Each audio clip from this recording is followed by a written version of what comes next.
Cancelled na ho! Cancelled na daw, mga kaibigan, mga kapatid.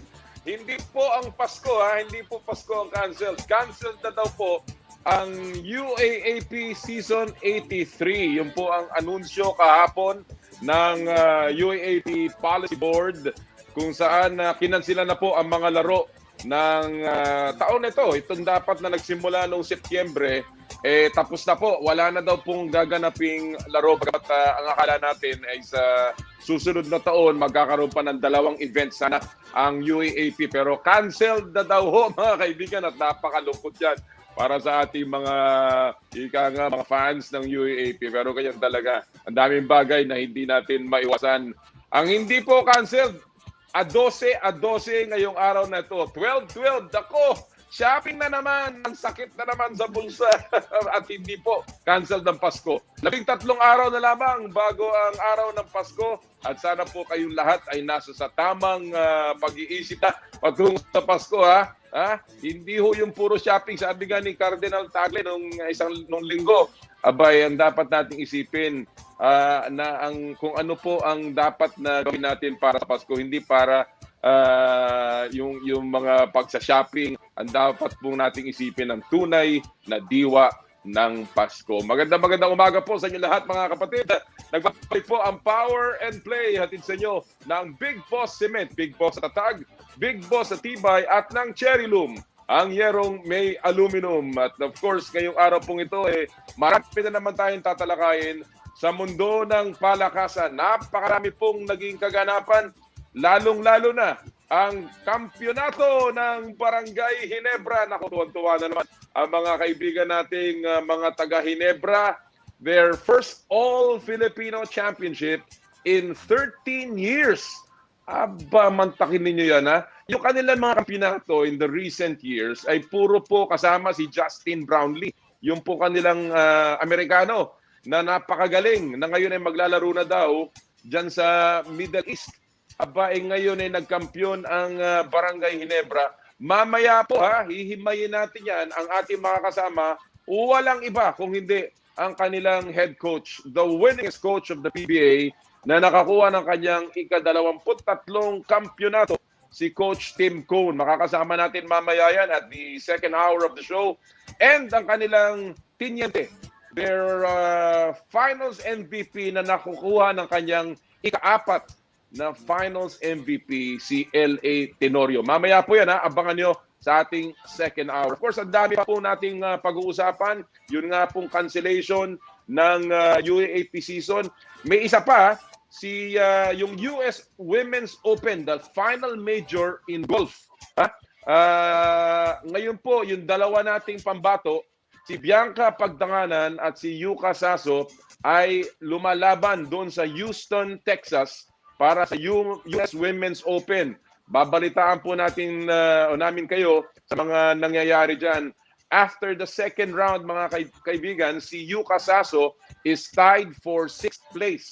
Siya po ay nasa -2, pero umarangkada na yung tiga-Japan, si Shibuno, -7. Kaya medyo lumaki ang abante niya at ang inahabol ni Yuka Saso ay 5 strokes. But we're only in the second round.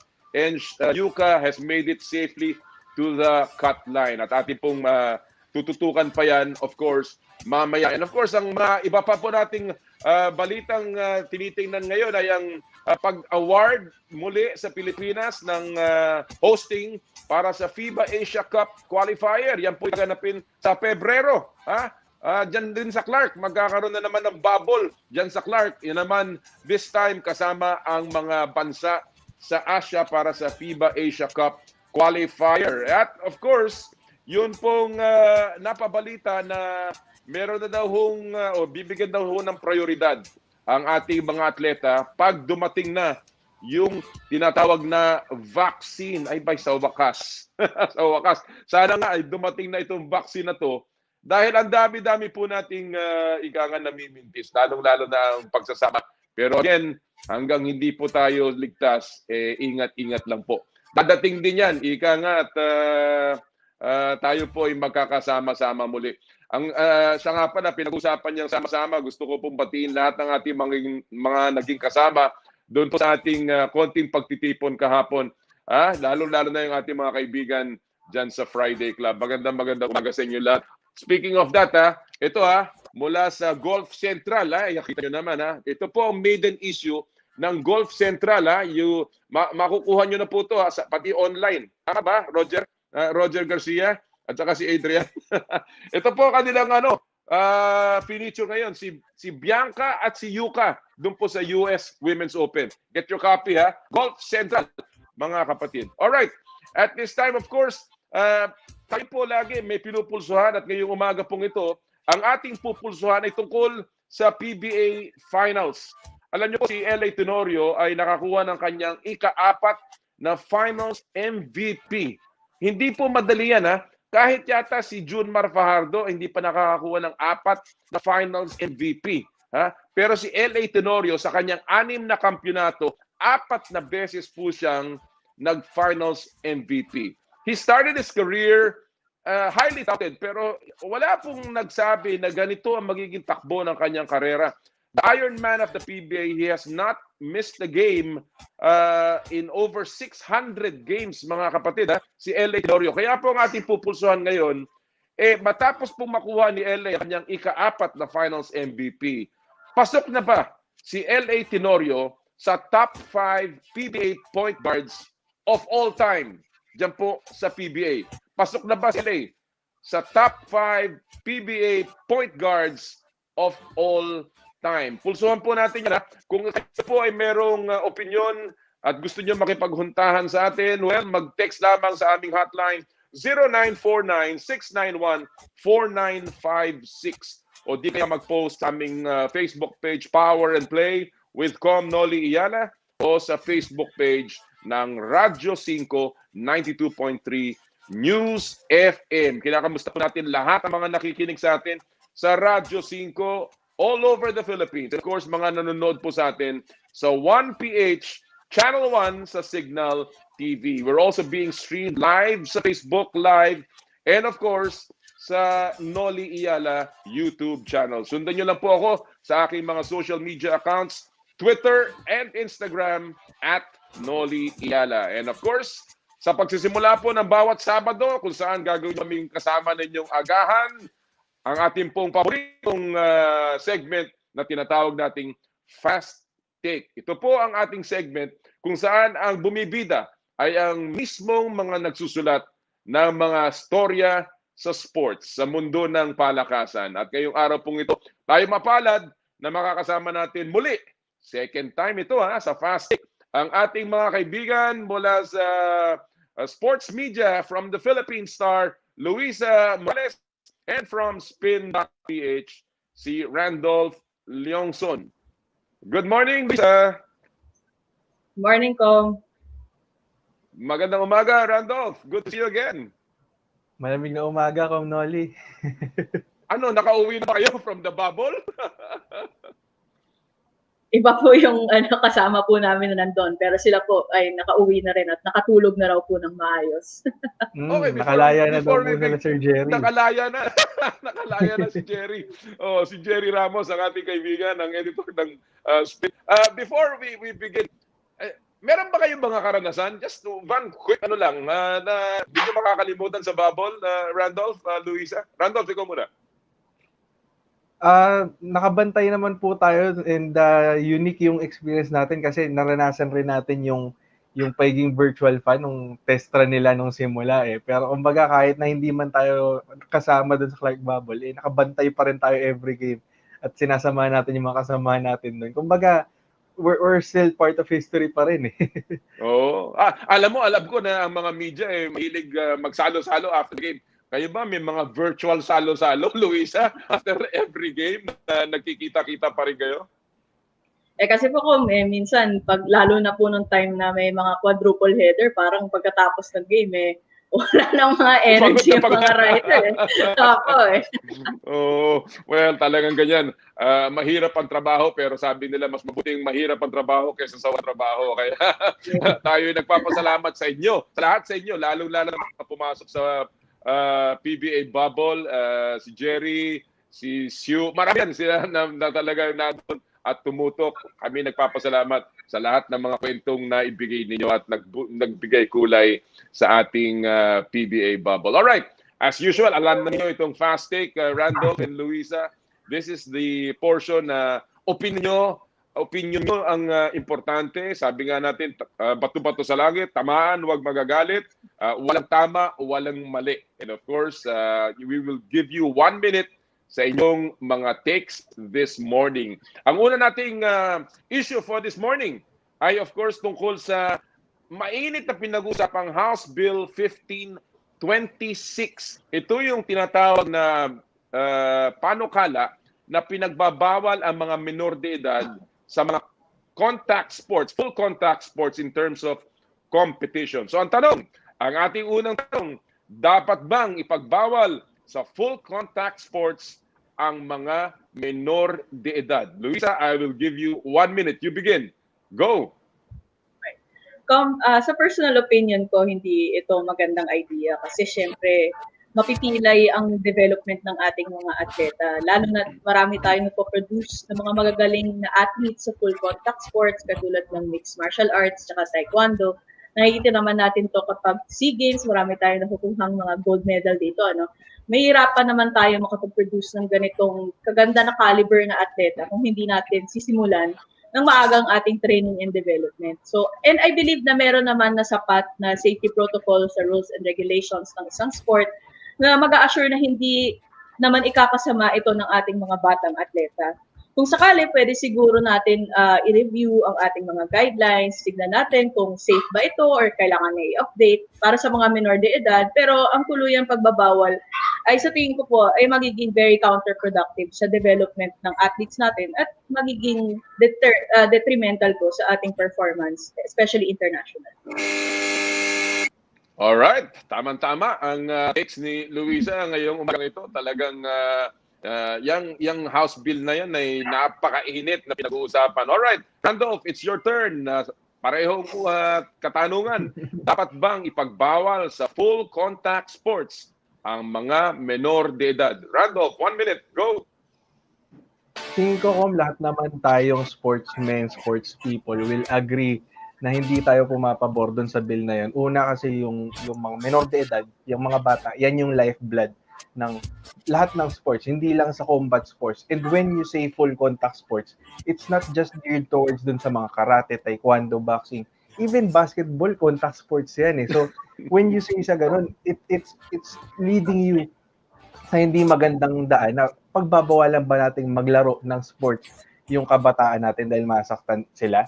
O naiintindihan natin yung idea nila na kailangan nating i-safeguard yung ating mga kabataan. Pero yung mga ganitong sports nagtuturo ng self-discipline, ng kung ano-ano pang quality sa mga kabataan.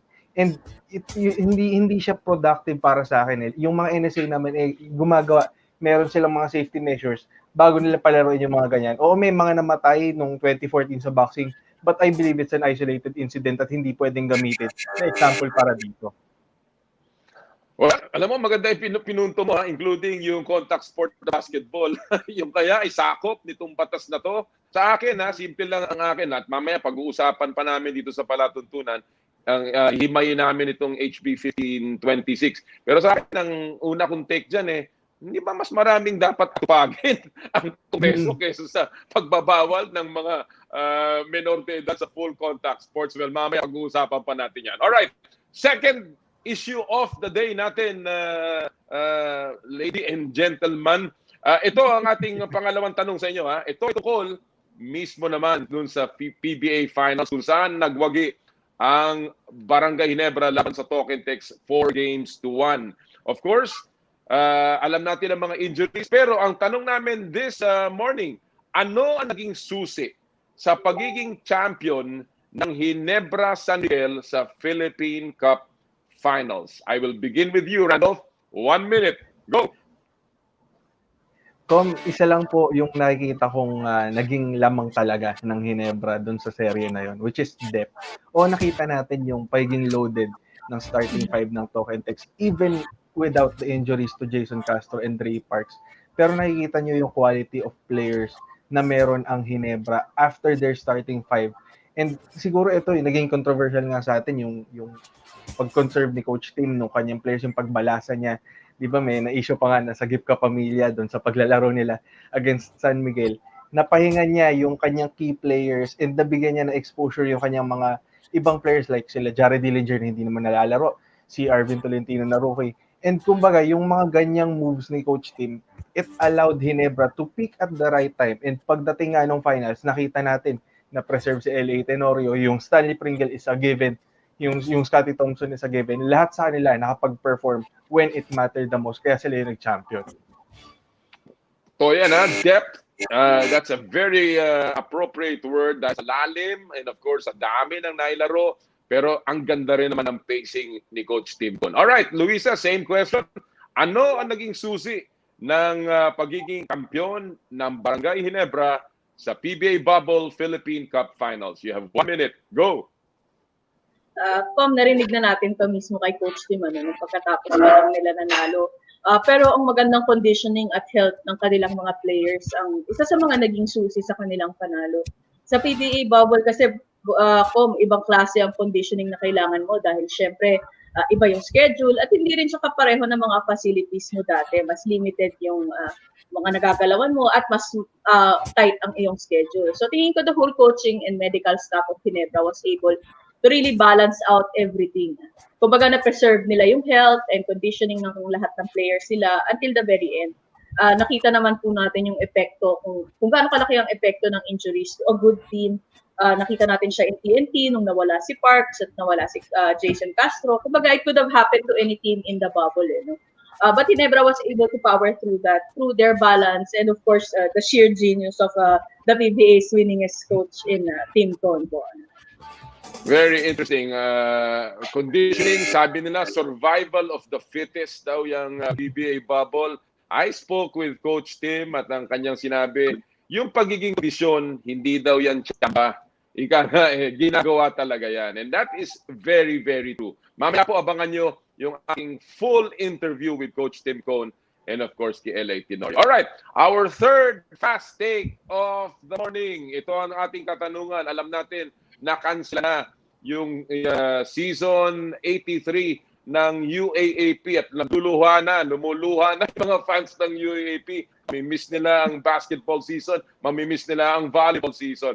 Pero ang tanong, dapat bang ibalik ang collegiate leagues kahit wala pang face-to-face classes? Alam naman natin, pinagbabawal pa yan ng pamahalaan. So, dapat bang ibalik ang collegiate leagues kahit na wala pang face-to-face classes? Luisa, I will begin with you. 1 minute. Go! Sa pananaw ko po, Komnoli, ay medyo mahirapan tayo na magkaroon ng collegiate leagues habang wala pang face-to-face classes. Unang-una, student-athletes sila, estudyante, bago atleta, at hindi sila dapat na-expose sa mga iba't ibang risks. Siyempre sa mga pro tournaments natin, trabaho nila yun. Yun yung pinagkakakitaan nila. Pero sa mga collegiate athletes nila natin, kumbaga, sa sidelines lang yan dapat ng buhay nila muna ngayon kasi sila yung mga estudyante pa. Malamang nalungkot ang lahat sa pag-cancel ng UAAP ng kanilang tournament. Pero sa tingin ko ay alam rin naman natin lahat na yun ang tamang desisyon para sa safety ng mga athletes natin. We can consider it an unpopular and difficult decision, pero it was the right thing to do. Sa gitna ng pandemya, safety and health ang pa rin ang ating priority. Saka na ang sports, hindi naman mawawala yan. Even next year, pag may vaccine tayo, ay makakabalik naman yan. Alright. Siyempre, alam natin na ang UAAP ay, at of course, ang other collegiate leagues, ang NCAA, even kami sa NCAA South ay talaga namang nagplano pero ang hirap talaga ng panahon. Randolph, same question. Dapat bang ibalik ang collegiate leagues bagamat wala pang face-to-face classes? 1 minute. Go! Sa akin, simple lang wag muna. Oo, nakakalungkot na wala tayong collegiate sports for almost a year now and maybe for the next 6 months. Pero siguro ito yung panahon para sa ating mga student athletes to be, like what Luisa said, student first, athlete second. Ito yung time na mas makakapag-focus sila sa kanilang pag-aaral.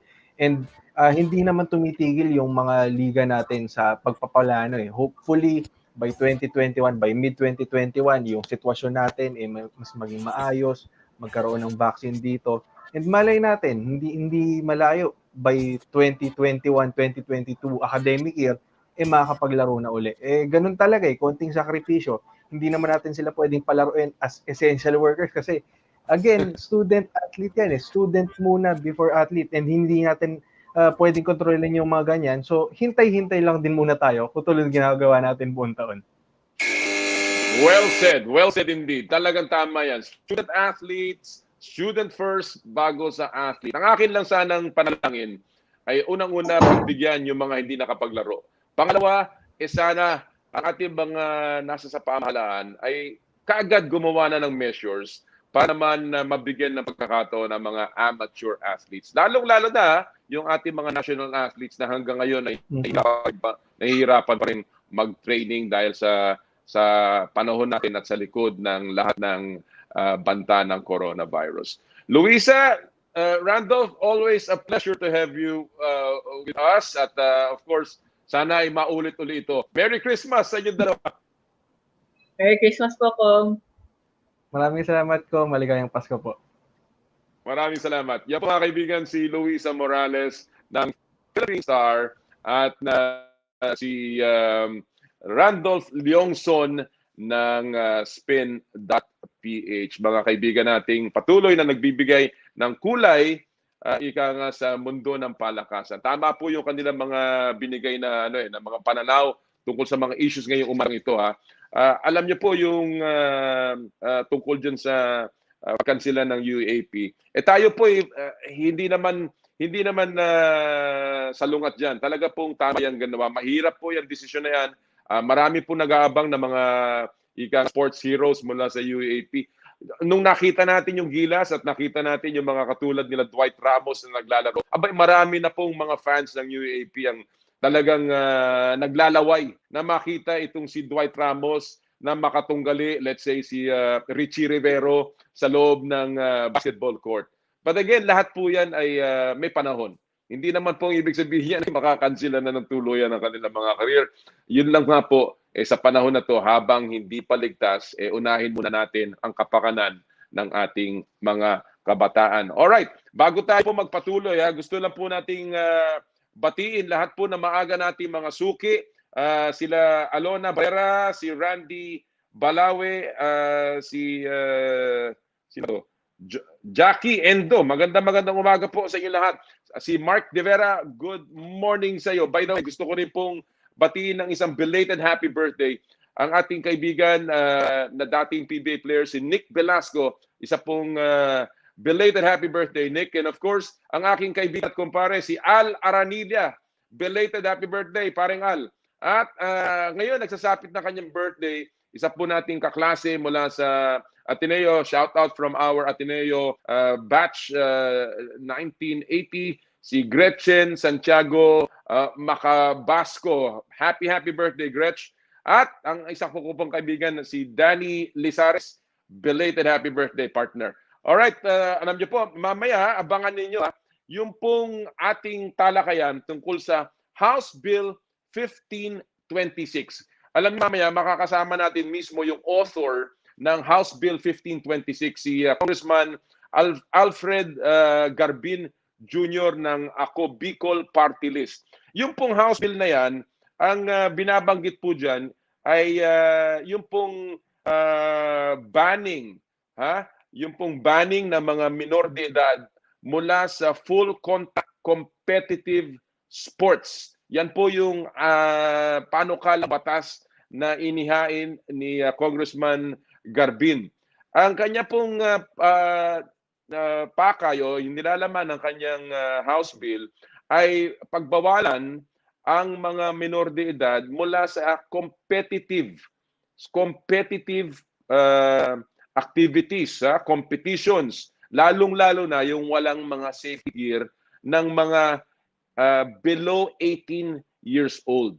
Ngayon, tayo po ay may sariling opinion dyan. Meron po tayong opinion dahil alam naman natin na ang development ng isang atleta ay sa pamamagitan po ng kanilang pagsasanay mula pa ng pagkabata. In fact, sa ibang bansa, mga kapatid, meron pong mga ibang bansa na as early as 8, 6 years old, 9 hanggang 10 ay nag-iensayo na po at sinasanay na ang mga bata. And of course, the other point here is, alam niyo po ang mga NSA, yan po na mga nagpapatakbo ng mga sports na katulad ng boxing, katulad po ng jiu-jitsu, katulad po ng taekwondo at judo, karate, lahat po ng mga combat sports, pati wushu, yan po ay may mga patakaran. Yan po ay may mga ground rules. Yan po ay, of course, gusto nilang pangalagaan ang kapakanan din ng kanilang mga athletes. So ito pong panukalang batas na ito, gusto natin maliwanagan. Ano ba talaga ang sakop nito? Ano ba ang pakay nito? Ano ba ho talaga ang gustong mangyari ng House Bill 1526? Mukhang maganda ang intensyon. Ang tanong lamang kung masyadong malaki ang sakop ng House Bill 1526. Sabi nga kanina ni Randolph, yung basketball nga, contact sport yun. Diba? Yung football. Ang football ay contact sport. Napakalakas ng banggaan sa football. At yung sipaan, minsan nagkakatamaan, pati sa binti, ay nagkakabayan. Kaya kumbaga nakakapagtaka at gusto nating malaman kung ano pa talaga ang sakop nitong House Bill 1526. Mamaya po makakausap natin mismo si Congressman Garbin para po ipaliwanag ito. At makakasama din natin dalawang authorities. Nagmula po sila naman sa kanilang mga sports. Si Monsur del Rosario, a multi-awarded athlete, legend ng taekwondo, mga kaibigan, naglaro sa World Championship, nakapagginto sa mga Asian Games, sa Southeast Asian Games, siya po, at Olympian. Siya po ay makakasama natin mamaya. At yung Pangulo mismo ng Philippine Judo Federation, si Dave Carter, ay atin pong makakapanayam mamaya para magbigay ng kanilang reaction. But at the moment, mga kaibigan, ready na pa na. Okay, ready na po ang mismong may likha at nagpasa ng panukala sa House of Representatives ng House Bill 1526 or an act banning minors from full contact competitive sports. Walang iba kundi ang representative from the Ako Bicol Party List, the Honorable Congressman Alfred Garbin Jr. Magandang umaga po, Congressman Garbin. Magandang umaga, Commissioner Nolly, and sa lahat ng nanonood sa inyong programa. Good morning to all. Good morning po. Thank you very much for joining us. Alam ko na Sabado ng umaga, medyo nagpapahinga naman ang mga mambabatas, pero kayo po ay tuloy-tuloy ang pagtatrabaho at pagsisilbi. Congressman, diretso na po agad sa punto. Ang ating pong gustong tanungin sa inyo ay tungkol dun sa inyo pong inihain na panukalang batas, yung HB 1526. Ang unang-una pong tanong Congressman, ano ba ho ang vision? Ano ba ho ang pakay nitong House Bill na to na nagtulak sa inyo, lalo-lalo na sa inyong party list na ipasa po ang panukalang batas na ito? Well, Commissioner, to sum it up, the paramount consideration of the bill is really the safety of all our minors athletes. And at the same time, sports development. When you speak of sports development, kasama dyan yung proper training and proper coaching. So, maliho yung, I cannot blame the critics for, eliciting negative comments sa ating panukalang batas dahil siguro, they just stop on, upon reading the title of the bill, tumigil na sila. But, to fully understand the intent of the bill is to know the distinction between the full contact sport and the semi-contact sport as defined under the proposed bill. Kasi Mhm. marami nang agam-agam. Paano na yung trainings? Paano na yung mga leisure lang and non-competitive trainings or recreational activities ng ating mga kabataang minors? Hindi ho yung pinagbabawal. So, we really need to know the distinction between the full contact sports and the semi-contact sport as defined under the proposed bill. And then we proceed with discussing ano ba yung mga nakapalaman na regulasyon upang tuluyan natin matagumpayan yung ating pangarap na proteksyon sa ating mga minors athlete. Meron pong provision doon sa inyong House Bill, Congressman, na ang full contact sport po ay define ninyo as any sport for which significant physical impact force, whether deliberate or incidental, on players is allowed for as long as it is within the rules of the game. So ito po ay hindi naglilimita sa martial arts. Ito po ay maaari din sa mga sports na meron po talagang malakas na banggaan, katulad ba ho ito ng basketball, ng football. Yan ba ho ay pwede ma-interpret na ganyan, Congressman? It could be that way, but we will not limit it as of now because kung ito naman maipasa, we will create an internal rules and IRR for that matter. But ito na lang, plain language, yung mga sports, especially combat sports that has this deliberate act of hitting each other, like for example, boxing, mixed martial arts, yung jiu-jitsu, yung Muay Thai, judo, those are the things, those are the sports that we're trying to focus in the said bill. Pero when you speak of basketball or football for that matter, wala naman deliberate intent doon na sipain at suntukin ang bawat isang player po. So talagang Hindi ho naman kasakop yun. yan. Hindi ho sakop yun. Oo. So Okay. nililimit lang ho natin dito doon sa full combat, yung combat competition or martial arts, those enumerations that I have stated in the definition of a full contact sport. Okay, Congressman, just to set the table also po, ano po ang mismong pinagbabawal ng panukalang batas? And meron ba hong exceptions to, Congressman Garbin?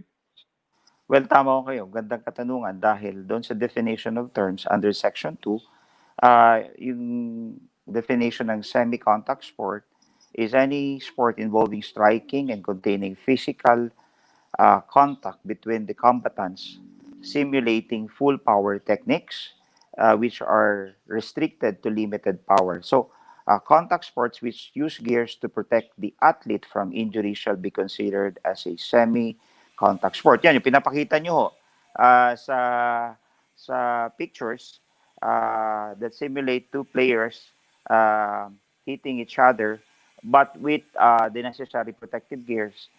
This is defined as a semi-contact sport which is allowed under the bill. So yan yung may mga protective gears. So yan ho yung pinapayagan natin because our paramount consideration here is really the safety of the minors athlete. All right. Meron ho kayo nabanggit, Congressman, na kaya rin daw ho ninyo ito naipasa is because meron ho na mga naging kaso in the past na na biktima ng contact sports na kaya po naman nag-iingat kayo at kaya po ito ang naging intensyon ng House Bill 1526. Can you tell us, Congressman, kung ano po ang naging palaisipan ng thinking behind the House Bill?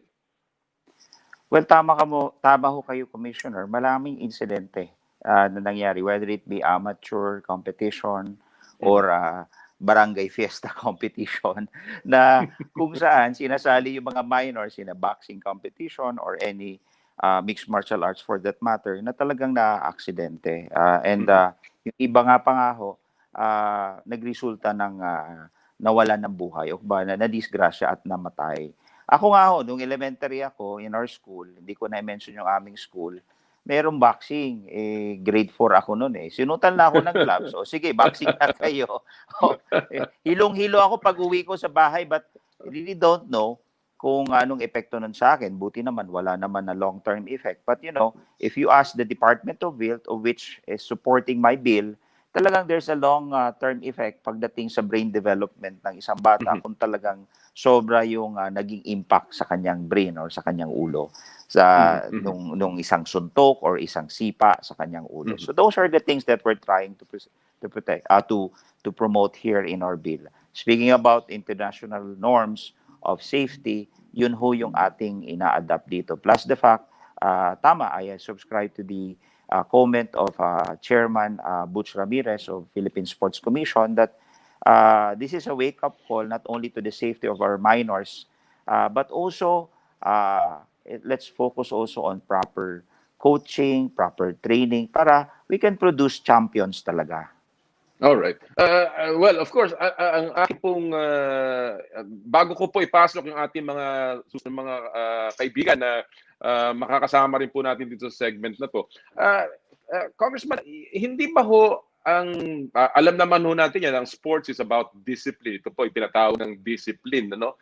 Kaya po ang bawat isang larangan ng palakasan, lalong-lalo na po itong mga combat sports na ito, meron hong mga kanya-kanyang mga patakaran, mga rules, regulations, para po siguraduhin magkaroon ng disiplina ang mga atleta. Does your bill run counterproductive to this ito pong elemento ng pagsasanay ng isang sport na ngayon po ay ang mga minors ay hindi po pwedeng sumali sa competition if it is not within the scope ng House Bill 1526? Well, we all speak of international norm of safety pagdating sa larangan ng combat sports, and we are one in saying na talagang dapat may sinusunod.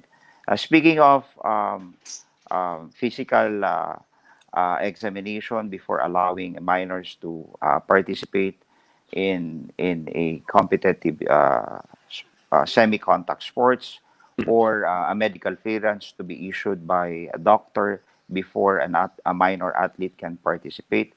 Siguro naman this is complementary and does not run counter to yung mga regulasyones na kanilang pinapatupad. But just to make sure and put this on kumbaga isabatas natin para time and time again maalala nila na merong batas na sumasaklaw nito. And of course, I know very well that the NSAs are very responsible in conducting all their activities, especially in trainings of their athletes. Kaya nga ho, hinihingi ko ang kanilang contribution when we finally draft the final outcome of this bill.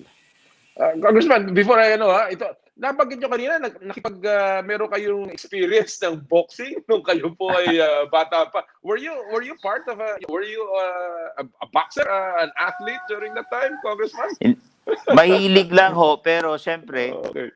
nung elementarya, may boxing sa part ng intramurals. Okay. So, ganun lang naman po. Hindi, I only play basketball eh. And right now, I do yung Olympic distance sa triathlon. Yun lang ginagawa. Wow. Very good. Talagang mukhang fit na fit kayo, Congressman Galvin. Alright, pinag-uusapan po yung mga atleta. Well, right now, mga representante po ng athletes, no?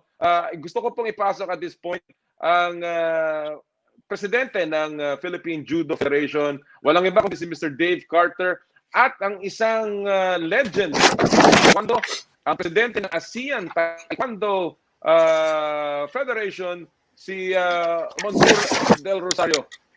Magandang umaga, Dave. Good morning, Monsur. Good morning, Noli. Good morning, Kong. Long time no see. Dave, good morning. Good morning, boss. Good morning, Kong. Kong, good morning po, Kong Garbin. Thank you so much for joining us this morning, Dave and Amon. Kasama natin si Congressman Garbin. But before I ask a few questions, let me ask first, siguro, Mon, ikaw, you have been an athlete all your life. And you're still an athlete at 57.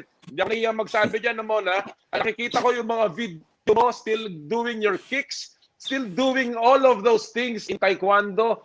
But how important was your developmental years? Bata ka, to the point that made you a superb athlete that you are up to this day. Well, good morning to all the televiewers and to all the listeners. You know, Nolly, I started training in the martial arts at the age of 9. I was not very serious then. And the reason why I got involved in the martial arts was I was getting bullied in school. And of course, of the Bruce Lee movies, I was a little kid. And I started with Muay Thai, Tang Soo Do style of martial art. Then later on, I moved to Shotokan Karate. And when I got to high school in Manila from the province, I discovered Taekwondo. And I started training in Taekwondo. But I wasn't really that serious until they started forming the national championships and the national team. So around 17 years old or 16, 17, that's when I started thinking about, making it to the Philippine team and competing for the Philippine team. And with my experience, training under the national team pool, and then later on making it to the national team, it's not an easy thing to do. And to perfect a certain art or a certain style or a certain craft, you need a lot of hours honing that craft. And it will not come overnight. It will not come in a week, in a month, maybe in a year. It'll take many years to excel and be on top of the world and making it to the top. I think Dave Carter will agree with me. He's into judo. He was competing before. You can't just throw an uchimata and learn it and use it against the world champion or use it against the Asian champion and think that you're going to score. You'll need to do a lot of training and practice. And you have to do it over and over again until it becomes second nature that you don't even think, it just comes out right away. So I really think that it will be more advantageous for the youth to start training at a young age, because ako nainggit ako sa mga kabataan ngayon kasi may mga grade school competition sila, high school, may college. Nung ako'y bata, grade school ako, kalabang ko high school, talo ako, bugbog ako. High school ako, kalabang kong college, bugbog din ako. Nung college na ako, kalabang ko yung mga maton, medyo hirap ako. Unless you are exceptionally good, nakakayanin mo yung mga ibang level ng edad na mga kalaban mo. So, malaking kwan. 7 hours a day, 6 days a week. Well, obviously, malaking bagay ang pagtitraining ng kabataan to the point na maging a world-class athlete ka going into the major international competitions. Narinig na natin yung House Bill 1526. Ano ang reaction officially ng Philippine Judo Federation dito? And how does this affect your grassroots development, Dave? Many thanks. Well, nung narinig namin yan, that was first introduced to us mga siguro 3 years ago when something really happened, something bad happened to another sport. Pero we have to make it clear, before that, let me say na nasyak kami lahat. Dahil po, automatic, pagka nilimit natin yung mga kabataan, I agree with Kong Garbin. Sabi po niya ganun, training. Hindi naman binaban yung training. That is good. Pero we have to let them compete also. Yung pong mga youth, yung pong ating mga minors, they have to learn to compete also. That is the reason kung paano tayo nakaka-identify ng mga talents na that will go to the Asian Youth Games. International, kaya nga po na-identify si Kong Monsur dahil po mga bata pa po yan, nagpa-practice na po sila. Ngayon, going back to kanina pong nabanggit ni Kong Garbin, we we learned that the aim of the bill is really safety, and we really appreciate that, Kong. Marami po salamat for that. And this is also a wake up call for everybody. Pero going back to what you mentioned earlier, sabi niyo pong ganon, you had this experience when you were grade 4, nahatak ka lang na ganun po at nasuotan ng gloves at nilaban na po kayo. That is what we do not like, sir. That is what we are against of. That is also the reason kung bakit po, parang yan po rin yung narinig namin na dahilan kung bakit po nagkaroon ng negative result yung pong nangyari sa some 3 years ago. Dahil po hindi po gaano preparado yung atleta, at the same time, yung pong nagko-coach dun sa atleta, hindi naman po ganun ka-experyensyado. Okay. Pero dahil po doon maapektuhan po yung ating grassroots development, malaking epekto po ito. Big blow to Philippine sports. Okay, let me get Congressman Garbin here. Kong, alam ko na merong provision doon of training and recreational full contact sports na ito ay ika nga sakop, no, ng iyong House Bill. Can you please explain? Ito bang sinasabi ni Mr. Carter and of course ni Kong Mon, ito ay maapektuhan ng House Bill 1526, Congressman Garbin? Commissioner, thank you. Si Muncher, di ko alam, 57 na pala. Akala ko 40 lang ito. Kumusta na, amigo? Partner. Kasama ko to sa minority group dati. Of course. Kami around the country. Tsaka, he's a nice guy. And maybe, na misunderstood lang tong bill na kaya marami sa amin nagre-react sa combat sports sa community at mga martial artists around the country. So, it will be nice. Sige, I heard him kanina saying na it's really aimed to protect the youth. And I have nothing against that. Yung with padded gears, headgears. Kung yun ang talagang tukoy ng bill, yung talagang purpose ng bill, I'm all for protecting, the physical health and well-being of the athlete, especially a young one. Okay. Well, Kong? Commissioner, to continue with your question, lagay ko na lang sa sports ni Idol Munsur. For example, taekwondo, which makes use of safety gears. Will this be prohibited? No. As per the definition of contact sports, which use gears to protect the athlete from injury, shall be considered as semi-contact sports, which is not covered by the prohibition. So, ganun lang naman ho yun kasimple.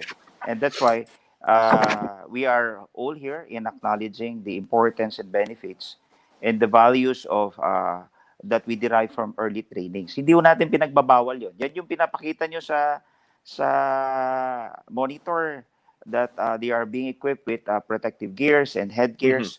This will all be allowed and subject to other regulations that must be established before the trainings or the competition. So yun ho yung ating sinasabi dito. Halimbawa, Dave, sa judo, meron ba kayong protective gear? Parang wala ata, di ba? Thank you, Commissioner. Maraming po salamat. That's what I really wanted to point out.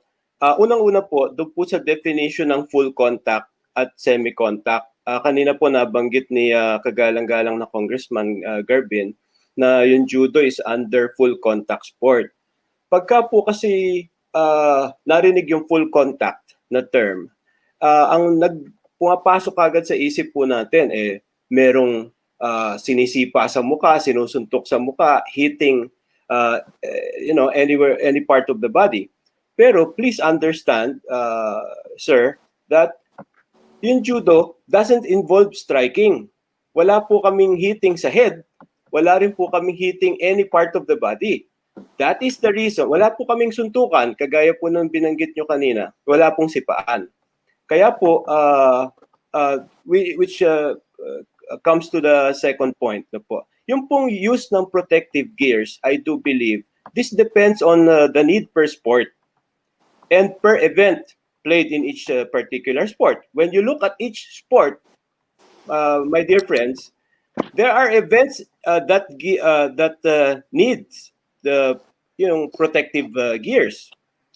Hindi po porket tinawag na banggitin po natin example yung sa taekwondo. Hindi po lahat ng events sa taekwondo kinakailangan ng headgear. Kailangan po yan yung sa sparring nila. Pero pagdating po dun sa kanilang forms, dun sa PUMSE, hindi naman po kinakailangan ng headgear. Ganon din po naman sa amin sa judo, hindi po namin kinakailangan magsuot ng headgear dahil po wala pong involved na hitting the head sa amin. Ganon din po. That is the reason. Sure. Well, I think go ahead, Dave. Just finish the. Yeah. That is the reason why UNESCO a few years ago recognized judo as one of the best sport for children to engage in. Ito po isa sa mga mabubuting magagandang sport na simulan ng mga bata 4 years old and up. But that's why I think yung bill naman yata ni Congressman Garbin, ini-exclude, correct me if I'm wrong, Kong Garbin, no? Yung mga sinasabi ni Dave na ganon ay hindi naman sakop ng House Bill. Is that correct? Well, that's why we need the participation of the NSA to properly craft the bill. Remember, this is not written in stone. This is just a proposal. What I'm saying, kailangan ko tulong nyo. Gumawa nga tayo ng technical working group. With regards to judo, I totally agree with you na wala naman talagang deliberate hitting and striking pagdating sa ano. Pero naman, baka naman may nagjujudo sa kalsada. Baka naman may nagjujudo sa... So, when we speak of protective gears, it includes also matting. Kasi protective din yun sa mga ano. Kung walang matting at ginumbag mo sa simento, talagang bali-bali yung katawan. Okay. So, Manong Dave, kailangan ko ang tulong nyo sa pag-craft ng bill na ito para talagang sama-sama tayo dito, including the expertise of Bunsur. Yeah. Alam mo, Kong, I think at this point parang talagang mukhang ang tinututukan o ang tinutumbok nitong bill nito. Yung mga tulad ng mixed martial arts na talagang walang protective gear, talagang sakitan. In fact, ang gloves nila, wala pa nga silang gloves, talagang ano lang yun, napakamanipis. But Mansur, in your case, for instance, in Taekwondo, meron kayong mga safety protocols, hindi ba, Kong Mansur? Yes, actually, Noli, hindi ko alam kung alam to ni Kong Garbin, no? Hindi ko alam kung nakwento ko to sa kanya in one of our meriendas sa Congress nung congressman ako. I'm sure ito si Dave, alam niya to kasi yung judo dati, malapit lang yung gym nila sa Taekwondo. But during our time, when I was a fighter for the national team, we didn't have all these protective gears that we have now. Wala kaming headgear, wala kaming mouthpiece, wala kaming shin guard, wala kaming arm guard, wala kaming rubber mat, and our armor wasn't electronic. So, masakit ang Taekwondo noong time namin. Maraming knockout, maraming tanggal ng ipin, balian ng buto. I myself got knocked out 4 times. I broke my nose once with a spinning kick I got hit in the head. I fractured my ribs. So, it was really hardcore, back then. As the years went by, when it became an Olympic sport, an official Olympic sport, the International Olympic Committee saw that it was very damaging and devastating to a human being to be engaged in a competition like that with no protective gears. Then all these gears started to come up. And in fact, I don't know if some other Taekwondo masters would agree with me, but I kind of find it boring nowadays, the Taekwondo competitions, because it's like foot fencing already. Wala na yung mga showtime na patulugan katulad ng time namin na talagang, when you throw that kick in the street, you'll be able to defend yourself and knock the guy out or break him, Now, that foot fencing, I don't think it's gonna work in the street. And most of the time, people learn martial arts because they want to learn how to defend themselves more than becoming an Olympian. So, it's very different now. It has really changed a lot. And when I heard Congressman Garbin saying that he's not really saying that bawal ang mga bata mag-compete. Ang gusto niya lang is safety, because what I understand from the bill is some parents force their children to compete in a combat sport. And some children are not really geared for combat sport. Not everybody is born to be a warrior in the ring. Others would like to do other things, There's so many kinds of sports in the world. So if his bill is really out to protect the youth from damage that's going to be incurred by the youth in a competition and having protective gears, of course, I'm all for that. I'm All right. 100% behind that. Mukhang, But to ban the youth to compete, ayan ang ayoko. Akala ko yun ang bill niya, na bawal ang mga bata sumali sa competition na lumaban. Kasi kailangan natin yan. Pag nag-retire na itong current champion, dapat may papasok. Yan ang importante ng grassroots program. Kunwari, nawala na si Munsur, sinong sunod? Si Stephen Fernandez. Nawala si Stephen, si Roberto Quitoy Cruz. After kay Quitoy, si Japoy Lizardo. After that, sinong papalit? Kung wala kang grassroots na hinahanda para pangpalit sa national team, wala mangyayari sa atin. Maiiwan talaga tayo ng ibang bansa. Okay, very quickly, because we are running out of time here. Reaction lang. You're raising your hand, Dave. Dave, go yes, ahead. Thank you. Just a very short follow-up dun sa sinabi ni Kong Monsur. Alam niyo po, bawat sport po, bawat martial art, kahit na ball games, meron po yung mga kanya-kanyang IF na kagaya ng sinabi kanina ni Commissioner Nolly, which developed the rules over the years and even decades. Ito po, ang aim nitong pagde-develop ng rules na ito, medyo hawig na po ito doon sa nababanggit kanina ni Com Monsur. Every year, every revision, meron po itong mga parts ng rules na kaya nila nire-revise is for better protection of the players, the athletes. And of course, kasama po dun yung youth kasi number one concern po yan. So yung po mga improvement po na yan ay ginagawa para po lalong maproteksyonan yung mga manlalaro. That's over the years. Okay. Ilang decades po. Matagal na po yan. Well, obviously, ang pinag-uusapan dito is safety, and I think nagkakasundo tayo.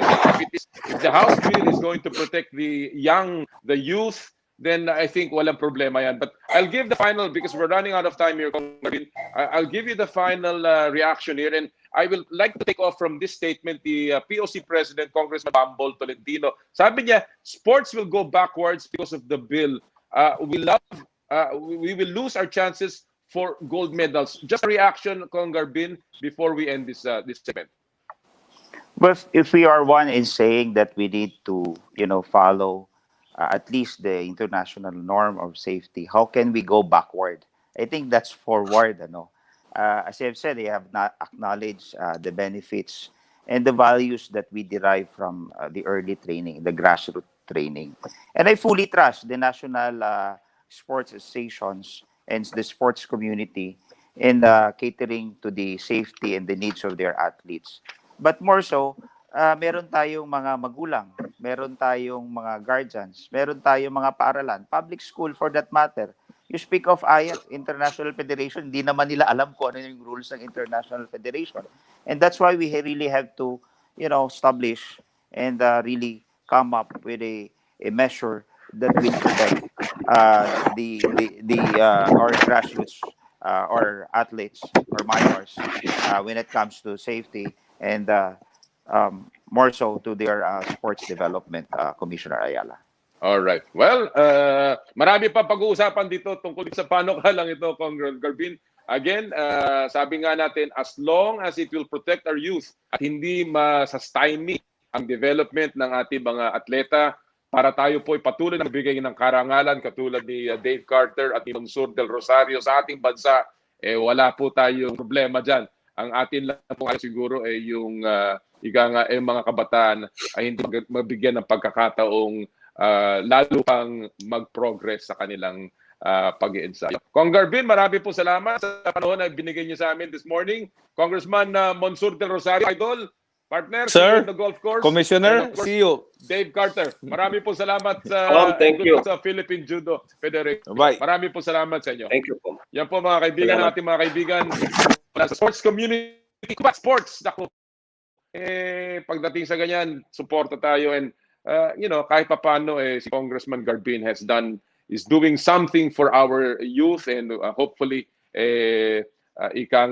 magbunga ng tama imbis na mapunta sa mali. Alright, mga kaibigan, tuloy-tuloy po tayo sa Power and Play. Ang oras po natin ay ganap na 9:00 na ng umaga. At this point, mga kaibigan, makakausap po natin, pinag-uusapan natin combat sports, pinag-uusapan natin kabataan. Itong mamang ito ay nagsimula ng batang-bata. Batang-bata ngayon, siya na po ang ating pag-asa para makakuha ng isang medalyang ginto sa Tokyo Olympics. At siya po ay magsisimula na ng kanyang professional debut or professional career also ngayon pong susunod na linggo. Walang iba kundi ang ating pinagmamalaki, si Yumir Marshall, live from the United States. Magandang araw sa iyo, Yumir. Magandang araw din po, sir, at magandang araw po sa lahat na nakikinig dito sa inyo. Maraming salamat po. Nakikita, andiyan pa si Sean Gibbons, nandyan? Yes, sir. Yes, sir. Yes. Hey, Sean, my man. Good to see you and good to have you with us here on the show. Unexpectedly. All right, let me go and this is an opportunity because before I ask you about what's going on with Yumir. Pero Yumir, ikaw muna tatanungin ko. Narinig ko yung talakayan namin kanina tungkol sa may panukalang batas na House Bill 26 na pinagbabawal ang minor de edad sa mga competition na wala mga protective gear. Ikaw ba sa tingin mo, alam ko kasi ikaw, nagsimula ka na batang-bata ka sa boxing. Sa tingin mo ba, ikaw ba ay sumasang-ayon dito sa House Bill na to? Na bawal ang minor de edad na lumaban na ika nga hindi protektado? Para sa akin, sir, opo. Lalo na sa mga minor de edad, syempre, mas maganda talaga kung safe ba. Kumbaga, yung may headgear talaga, may protection talaga. Tsaka, kasi dati kami, kahit kami naman, nung nagsimula talaga kami, may headgear talaga eh. Tapos may mga doktor, may mga medical examination bago lumaban. So, for safety din yun ng mga kabataan, sir, no? Alright. Well, mabutit nagkakaalaman tayo dahil kung si Yumir Marshall ay naniniwala sa ganyang klaseng panukala, siguro naman dapat nating bigyan ng pagkakataon itong panukala batas na ito. Alright, Yumir, let's go to your fight. Ikaw ay magkakaroon ng laban next week, December 16, December 17 sa Maynila. Bago natin pag-usapan niya, kamusta ang iyong pag-iensayo? How is your training so far under this man here, Sean Gibbons, and of course, Freddie Rhodes? Kamusta? Nakakailang rounds ka na ba sa sparring, Yumir? Yung training, sir, sobrang ganda at masasabi ko condition tayo pagdating sa laban. So, nag-sparring din po ako ng 6 rounds with a different boxer. So, 3 rounds po kada boxer. And yung training ko, yung strength and conditioning ko with Justin Fortune. So, maganda po yung preparation natin. Meron ba pagkakaiba ang paghanda mo ngayong nasa ilalim tayo ng pandemya? Sobra po, sir. Sobra talaga kasi nung unang dating ko dito, para ako lagnatin sa unang araw ko na training eh. Sakit ng katawan ko, sobrang lahat masakit. Pero nung after 1 week, medyo naka-recover naman ako kagad. Okay, very good. Well, Sean, have you been impressed at all? What are your impressions about the preparations of Yumir? Well, I can say this much. I was impressed before he arrived, so now I'm double impressed. And, when I brought him to Freddie Roach and then Freddie shot him work and saw him spar with all the different champions that Freddie has there, It just gave Freddie flashbacks of Senator Pacquiao, but a much larger one. Wow. Um, Wow. Now, Ymir possesses speed, power, all the things that you want, a great chin as you turn professional, but as you still focus on going to the Olympics in Tokyo 2021. Mhm. And the other thing I want to say is what is special about December 16th and turning professional is that's technically December 17th in the Philippines, and there's a certain senator having a birthday that day. We'd like to That's true. deliver Senator Pacquiao a nice birthday gift, the champ would. All right, that's terrific, and it's really an exciting time for Philippine boxing to see that a guy that will hopefully carry the flag in Tokyo is also starting a professional career, which we know will become very successful. Ymir, ano ang alam mo sa kalaban mo? You're fighting a guy by the name of Andrew Whitfield. Yeah, all right. Anong alam mo sa kanya, Ymir? May coaching video po ako nakita sa kanya. So talagang sumusuntok talaga, no? Talagang may lakas din. And medyo mababa lang siya konti sa akin kasi ayon doon sa box rank niya, 5'8 lang siya and 5'11 ako. So medyo matangkat ako konti. So may konting clips naman na video niya sa sparring. So yun po yung tinitingnan namin ngayon. All right. Sean, you put this match together. Whitfield is coming off a win, although his record is 3-1. He had a knockout win in his last fight. This guy seems like he's a little bit of age. He's about 29, I believe. So he's a little older. What do you like about this matchup with Ymir? Well, first of all, he's a little older, but experience-wise, he brings a lot of work in the MMA field too. He's had about 20 MMA fights. He did a lot of sparring in the Mayweather gym. So, if you're a white guy and you come to work at the Mayweather gym, you better be ready to rumble because they don't take it easy on you there. So, for a professional debut coming with all the different things, the nerves and the amateurs. And, I think it's just a guy that hopefully will come and give Ymir a little test. And, we hope to be victorious and then just kind of steadily move on to a little better competition. But again, like I've said from the get-go, all of this kind of just is a little dressing for the real big one, and that's Tokyo. So we just want to get a few, professional bouts under his, his belt. But really, that training he's getting at Freddie's every day, that competition is better than anybody he's ever going to fight for a while. So that's where he's really putting in the work and learning. And we'll see what happens here on the 16th. But I think, Whitfield will bring a lot of fire to the fight. He's coming to win. He's a tough guy. But I just think Ymir's a little better skilled when it comes down to it. Kamusta ang timbang mo, Ymir? At ang kondisyon mo? Kumpiyansa ka ba na, after all these many months, handang-handa na ang katawan at handang-handa na ang timbang mo para sa laban mo sa December 16? Yes, pero yung weight ko po ngayon, sir, close na lang po ako sa fighting weight ko. So, very good. Maintain ko na lang. And hindi naman ako mahirapan sa timbang ko. And sobrang, sa ngayon, sobrang excited at medyo halong pressure kasi ngayon, iba na yung labanan eh. Kumbaga, ang daming mga Pilipino na naghihintay, manonood. Di katulad ng kahit malalaking tournament tulad ng World Championship, walang Pilipino na nanonood doon eh. Kahit so kumbaga iba yung pressure ngayon dahil ang daming naghihintay, daming nag-expect, pero lahat naman po yun ginagawa ko po yung motivation para mas lalo po akong ganado at ipursige na manalo yung laban. Paano makaka-apekto itong laban na to, Ymir, sa paghahanda mo sa Tokyo Olympics? Ito ba ika nga kasama na rin sa estilo na gagamitin mo sa Tokyo, or ito lamang ay ika nga hakbang lamang patungo sa patuloy pang pag-iensayo mo going to 2021?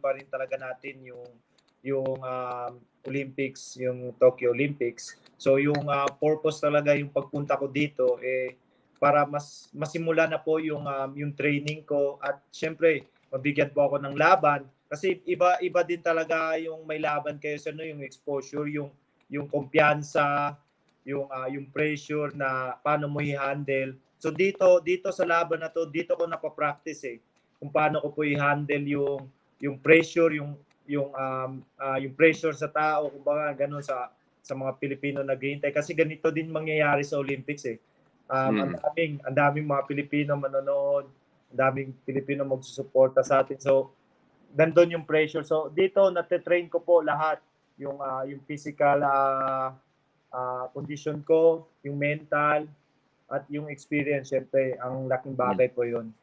Meron ka ba dinagdag sa ano mo, sa arsenal mo, sa mga suntok mo, o may mga naayos ba si Freddie Roach na gagamitin dito sa laban?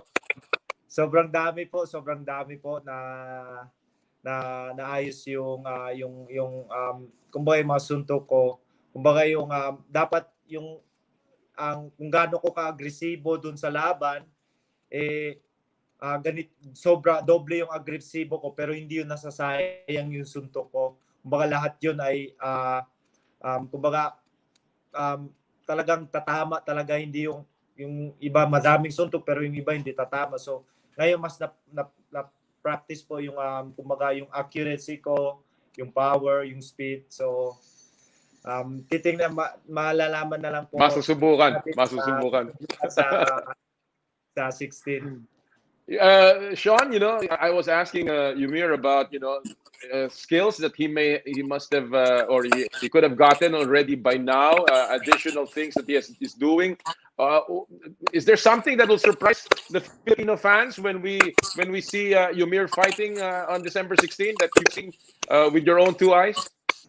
Yeah, I think you're going to see a lot of speed. You're going to see a power, but you're going to see a very calm Yumir, a little more technical than just coming right out like in an amateur fight where you start fast. Both guys are just throwing down from the get-go.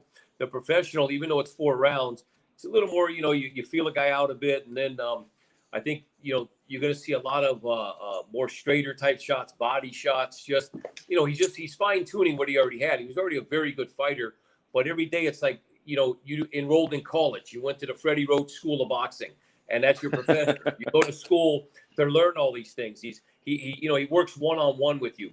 You practice this, then you do your pivots, do your turns, so it's really like going to school. And Yumir had done a great job and learned a lot up into this part. But again, you've seen what Freddie did with Senator Pacquiao, and you've seen what he's done with so many fighters. And that's what he does. And Freddie absolutely still has the passion. I mean, he works with Yumir as he would work with anybody just came in, just really, really fired up. These are the things that keep Freddie Roach wanting to do boxing, projects like this. So I think people are going to see a really good performance on Wednesday. All right. What are the plans for Yumir? We've been hearing that there will be other fights coming up just before Tokyo. Is this confirmed? Are you lining up a few more tune-up fights for him, or at least pro fights for him? Yeah, there'll be at least one more, and depending on how the schedule is for the Tokyo 2021, we'd like to get back and do at least one good amateur tournament to kind of get back in the flow for that style of boxing. So you'll definitely see hopefully back in the ring in February, sometime one more bout, and then we'll figure out hopefully the coronavirus is enough under control where they start to schedule these amateur tournaments leading up to the Olympics.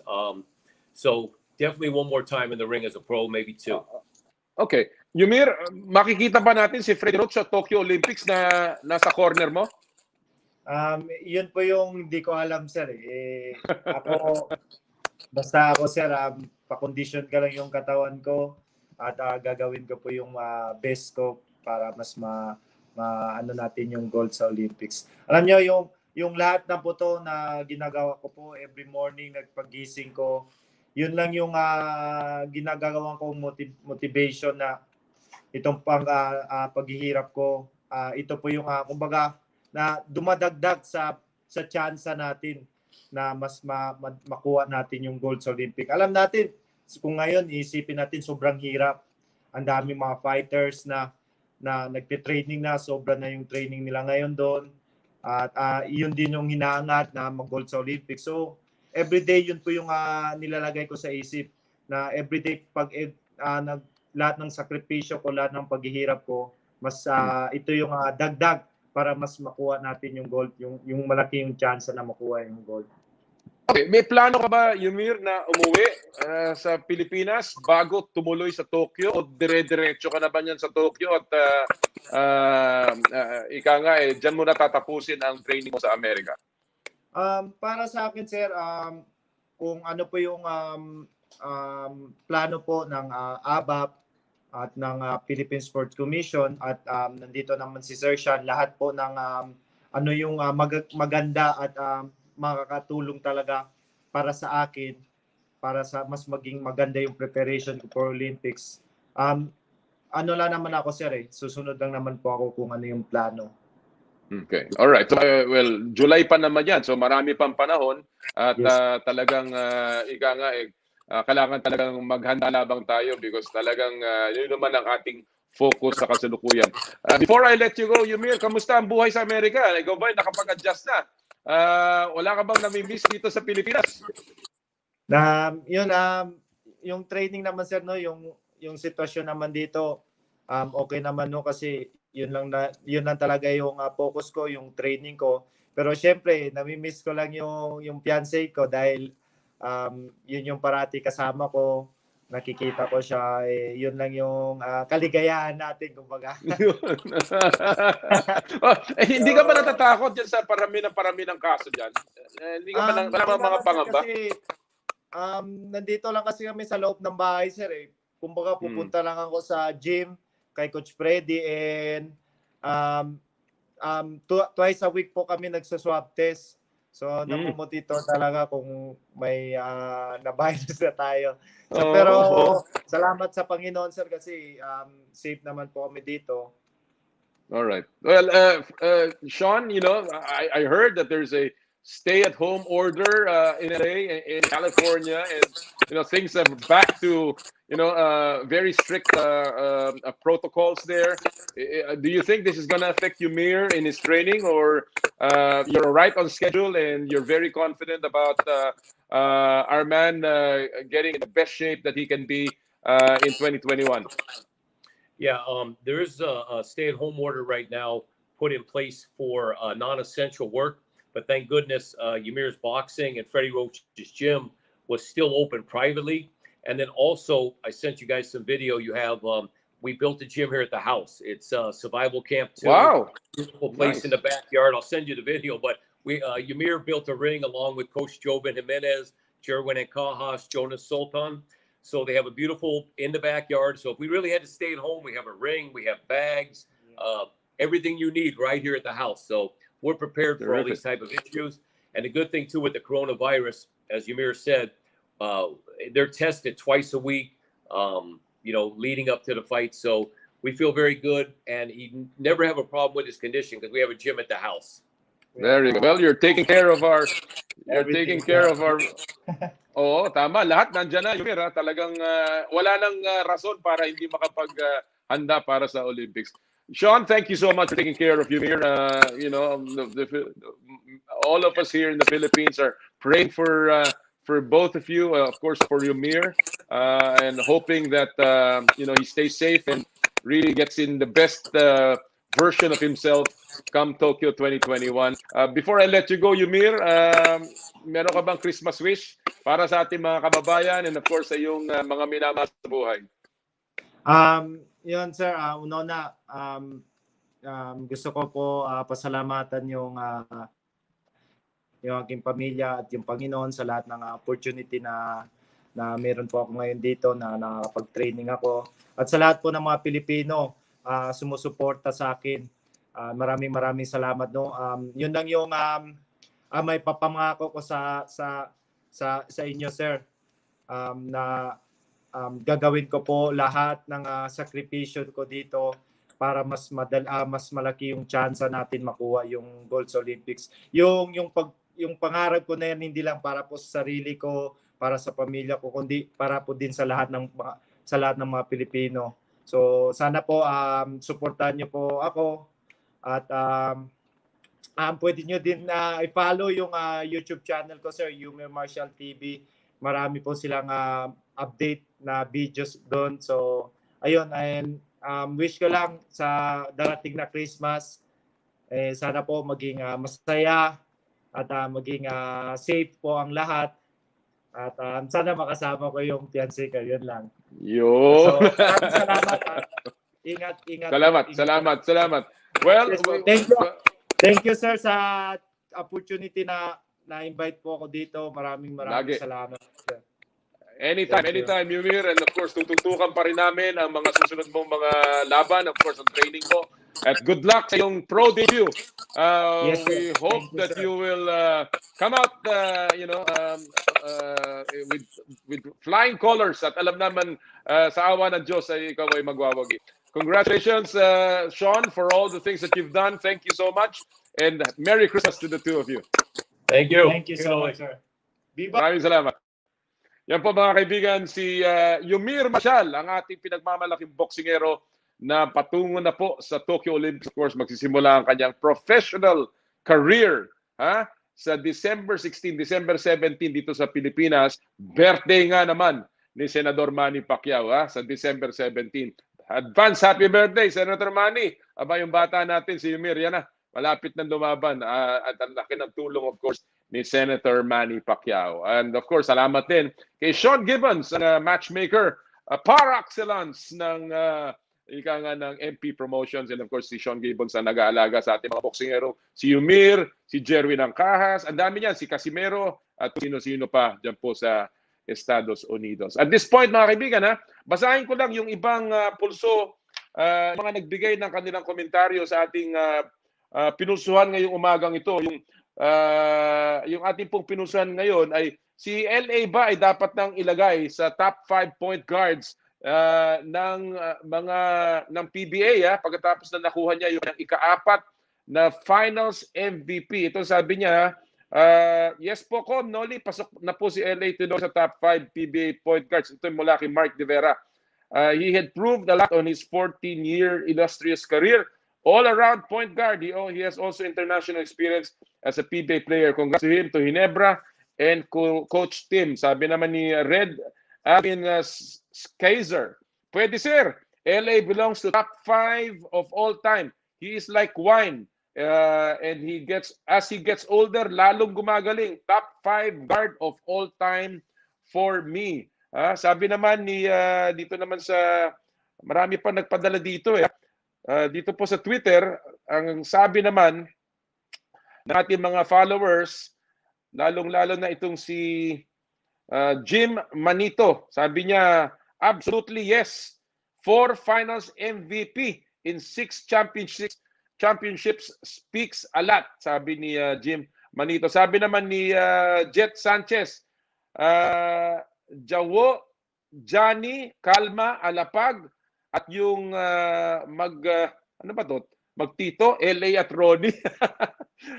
My top 5 PBA point guards of all time. Power and play, gising na ako, sabi.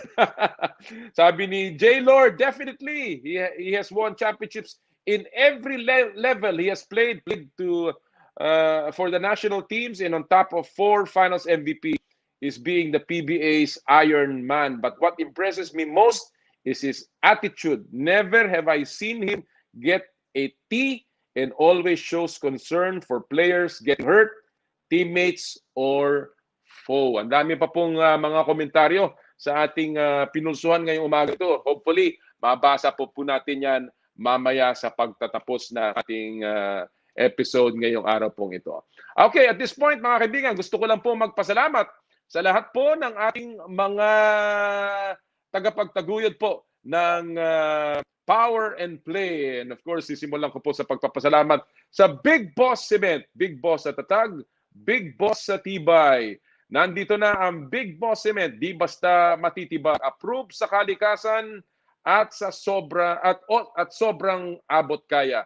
Big Boss Cement is the first eco-friendly cement company in the Philippines. The first and only cement that is produced with low to 0% of high carbon footprint raw materials. Big Boss Cement, Big Boss at Tag, Big Boss sa Tibay. Marami pong salamat kay Engineer Gilbert Cruz, ang presidente at chief company innovator ng Big Boss Cement. Marami din po salamat sa Cherry Loom, ang yerong may aluminum. Sa ganitong pabago-bago na panahon, mga kababayan, sobrang init tapos biglang uulan. Kailangan natin ng matibay at protektadong bubong. Dapat ang bubong ay yerong may aluminum para tiyak na pangmatagalan. Alam mo ba, pagka ang yero nyo ay may halong aluminum, ito ay tumatagal. At isa lang ang alam kong dekalidad na yerong may aluminum, yan ang Cherry Loom. Tibay protektado sa pangmatagalang yero. Cherry Loom, ang yerong may aluminum. Marami po salamat kay Mr. Elmer Ngo, ang aming pong partner at of course, ang ating kaibigan na patuloy na sumusuporta sa mga sports athletes. Marami din po salamat sa Elms Resto Bar Group, Elms Kapihan and Winery, yung pong kanilang Elms kare-kare, yung kanilang beef or bagnet, sizzling sinigang na corned beef. Ang dami niyan ha. Yung Elms Old Style Burger, yung kanilang mga pasta, ay naku, napakasarap. Kaya kung kailangan nyo ng pang-almusal, pang-tanghalian, pang-snack o pang-hapunan, kahit pulutan, Elms Winery and Kapihan, grab your phone and order now. Meron din po silang mga party platters. Of course, nandiyan po sila sa Cali Bistro, sa Evergotesco, sa Robinson's Novaliches, sa Poblacion Makati. Doon po, hanapin lamang ninyo si Malu Yambao. Naku, siguradong bibigyan kayo ng napakagandang serbisyo. Elms Resto Bar Group, Elms Winery, and Kapihan. Alright, marami din po salamat po sa Joyride, ang bago ninyong kasundo, wherever you are, whatever you need, we can deliver. Mabilis, mura at mapagkatiwalaan na delivery. Dito na kayo sa subok na. Download the latest Joyride app now. And of course, bukas na po ang Joyride Motorcycle Taxi Service. Tandaan ha, cashless ang lahat ng transaksyon ng Joyride. And of course, kailangan itong magdala ng sarili ninyong helmet sa mga pasahero. Pero po ang Joyride namimigay ng libreng helmet sa pamamagitan ng free helmet program ng Joyride Philippines. Mag-deposito lamang o magbukas ng account sa Joyride Pay app, dun po sa mobile application ng Joyride. At yun na po, kaagad bibigyan kayo ng libreng helmet. Hindi po bawasan ang inyong account. Bibigay po ng libre yung Joyride helmet. Nasa pink at nasa blue kung ano po ang gusto ninyo. Joyride, ang bago ninyong kasundo. Marami din po salamat, of course, sa ating mga kaibigan sa Makalaj Professional School of Makeup Artistry, the official makeup of Power and Play. And of course, sa Skin, your face and body anti-aging center. Ang Skin po ay may mga branches po dyan sa Wilson Street sa San Juan, doon po sa Alabang Town Center. Hanapin lamang po ninyo si Dr. G. Sarmiento at si Doc Rich Sarmiento para sa inyong skincare needs. Skin, your face, and body anti-aging center. At maraming salamat po sa Snooze Manila. Of course, kung kailangan nyo po ng mga panregalo ngayong Kapaskuhan, Snooze Manila. Hanapin lamang po ninyo sa Instagram. Alright, at this point mga kaibigan, we will take a quick news break. At sa aming pong pagbabalik, mapapakinggan na ninyo ang aming panayam kay Coach Tim Cone, the winningest coach ng PBA, at kay L.A. Tenorio, the PBA's Ironman sa kanilang tagumpay sa Philippine Cup Finals. Ito po ang Power and Play with Com Noli Yala, hatid sa inyo ng Big Boss Cement at ng Cherry Loom.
Alright mga kaibigan, nagbabalik po ang Power and Play. Kagaya na ng ating pong nabanggit just before we took a break.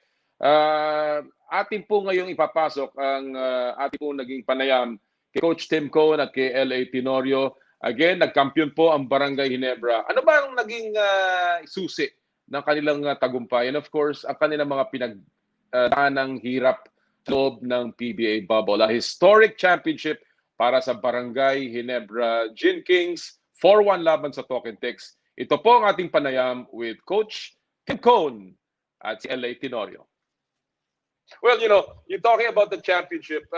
Before we go to the actual series itself, when that final buzzer sounded in Game 5, Coach Tim, obviously it's a different kind of championship. You were in a bubble, 73 days locked in Clark. The final buzzer sounded, there were no crowds. None of those wild cheering Ginebra fanatics, just shouting their lungs out.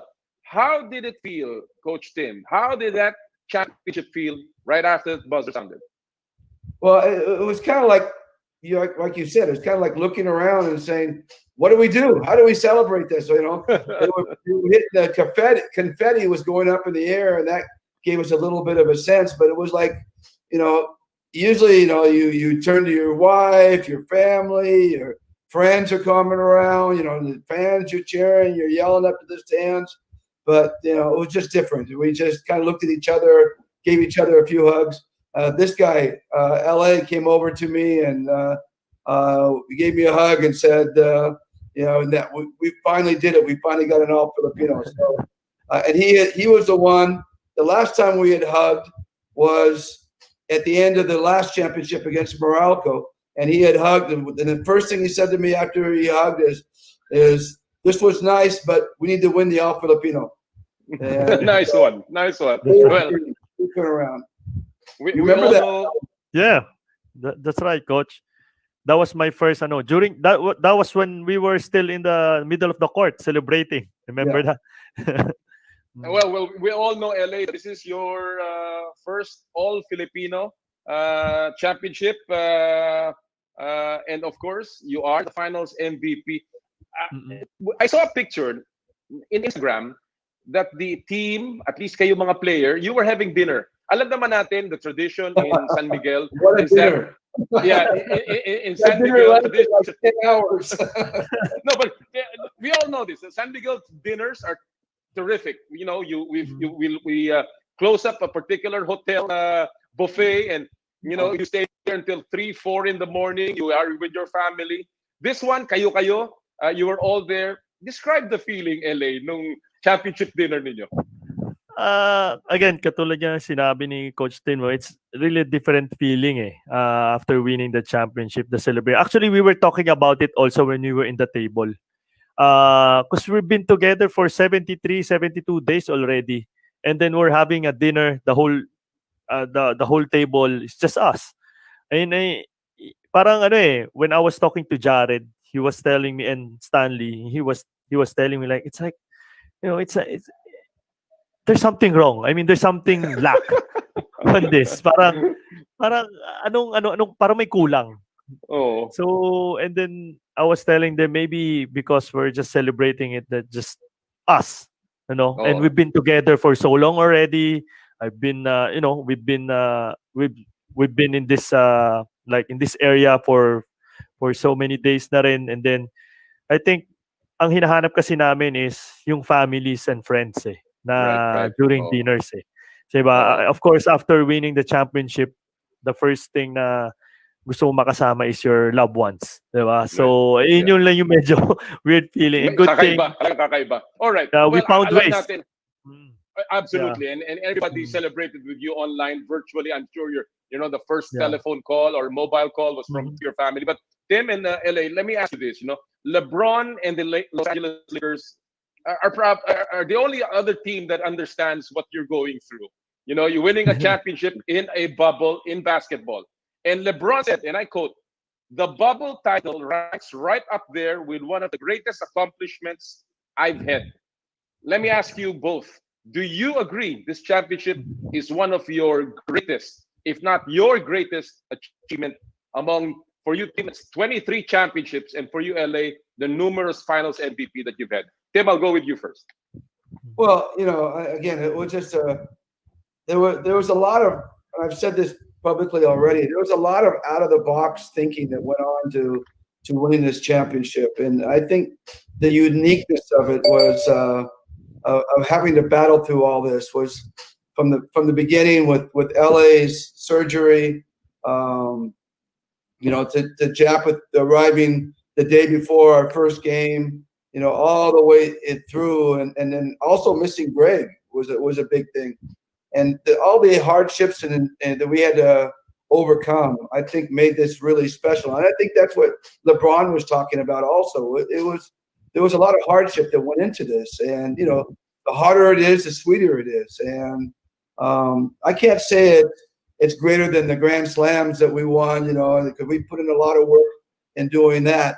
But yes, in terms of an individual championship, this is ranks right up there, if not the greatest, because it was one of the hardest. It really was one of the hardest.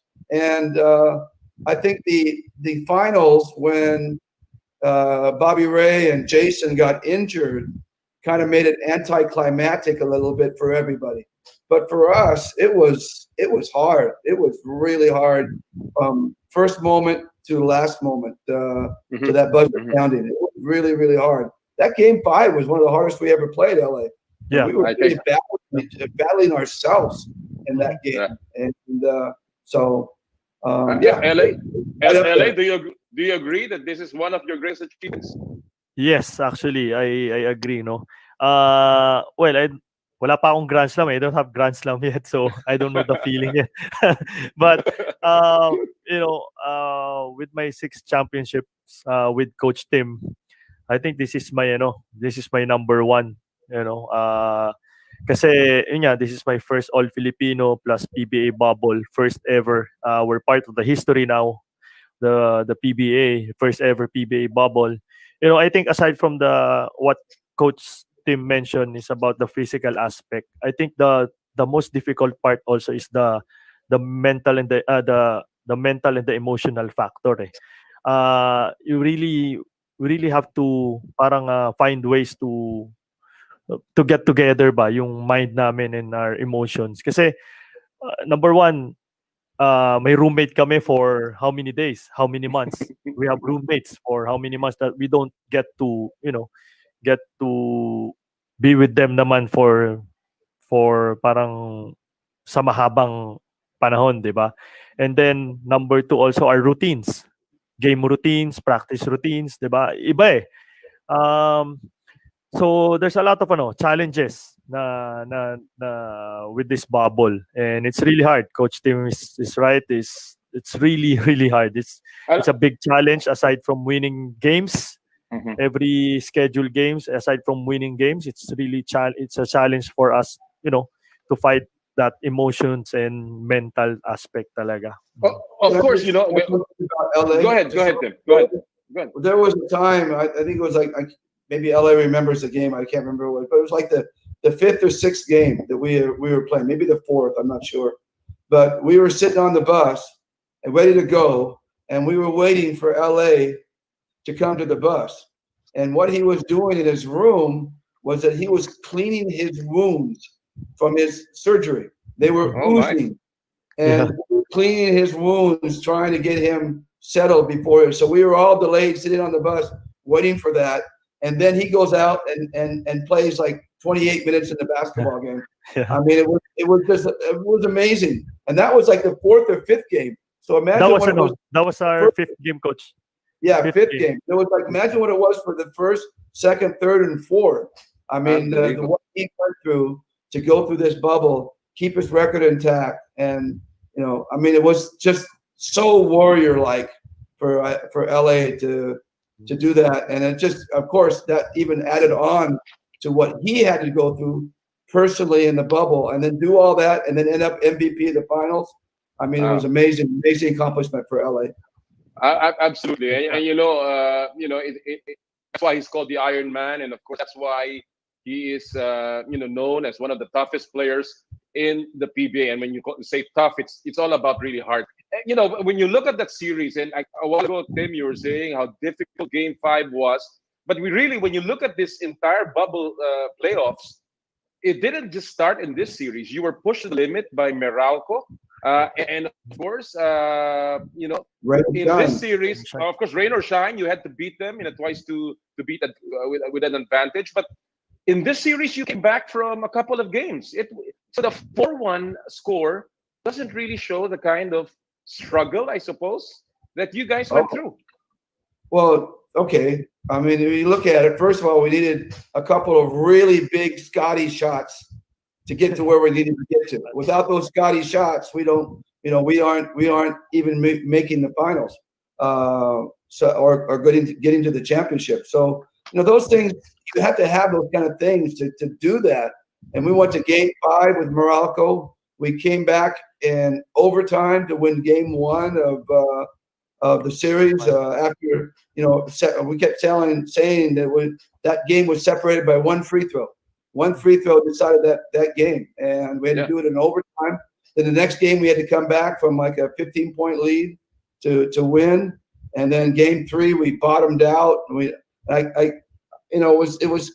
were all disappointed with our performance in Game 3, but it was I call those games clunkers. We played a clunker because we had won Game 5 of Meralco with the last second shot. We won in overtime in Game 1. We came back and won another last second shot and come back in the next game. And we were due to be tired and worn out and mentally exhausted. And that's what happened to us in Game 3. But the bounce back, led by LA in Game 4, was truly one of those games for the ages for us. That was really a special game. All right. Alam natin So yun, a lot of it was really hard. Every game was hard. It is. Malinaw, It it's is. very clear it was a very hard series, even though it was 4-1. And maybe the difference was partly the injuries to the Talk and Text team. But LA, despite the injuries, nothing can be taken away from you. Ano sa tingin mo tip the balance towards Ginebra dito sa final series na to? I think the key to our championship is really it showed naman in the last few games yung experience talaga ng team namin. We have Joe, and then we have Jared who's healthy, na talagang came out really hard on Pogoy, because I think Scotty was tired also guarding Newsome on our previous series, and also he guarded Parks really well during our Game 1. So I think Pogoy talaga, doon siya nahihirapan talaga kay Pogoy. Probably he's kind of tired also. But I think the experience that we had together as a team, because we just won the championship just less than a year. And then I think our bench also, X factor always is our bench. We always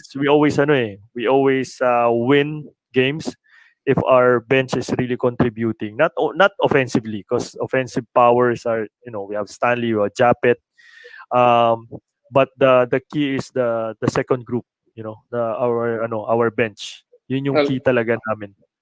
We really saw that the way Coach Tim mixed up everyone. Joe Devance didn't play too many minutes in the first 4 games, maybe, but in Game 5 he was out there and he was really in a chunk of energy. Caral played well. You've got guys who really stepped up. But Coach Tim, we were talking a while ago, and aside from all of these tangibles, of course, the injuries, which is not your fault. That's part of the series. There's the thing about I guess the issue of being able to muster some things, mental toughness under these conditions. I think that kind of like separated you and Talk and Text from the rest of the teams. Well, I think LA hit it right on the nail when he talked about experience. We had a really experienced crew. We had some young guys, but they were being mentored by a really experienced crew. LA for one, Mark Aguiwa, Joe Devance, Jared Dillinger, I thought those guys were great in terms of Jeff mentorship. Chan. Coach Jeff And Chan. Jeff Chan, yeah. Jeff had a really good conference, and then we lost him for about 3 or 4 games because of an injury, and then he came back and played some really, really key times. And he was also the rookie of Arvin Tolentino, so he was mentoring Arvin that whole early part of the conference. But I just think that veteran group lent their mental toughness to the younger guys, and that was all the difference for us. And you know, our vets have been all through the wars. Jared has been to the wars with Morocco and Talkatex. Jeff with Yang Yao, and you know, on his previous teams. So you know, those guys were really primed to help out, and I thought it was really neat. I felt this more than probably any other championship I had, in terms of the coaching staff and in terms of the player, was one of the most team-oriented championships we've had. If you remember, in the finals, we had 4 different best players in all the wins. The first one, I think, was Stanley. The second one was Aljon Mariano, who we haven't spoke of. The third one was Japeth, and then the fourth one was LA. So we had a different player of the game in all the final. And then no one, you know, Scotty didn't get any, but he had these big shots all the way through, and he didn't get any of them. And Stanley, of course, was Stanley. So it was really a team-oriented win. It wasn't just carried by one guy. We're used to being carried by Justin Brownlee. So it was nice.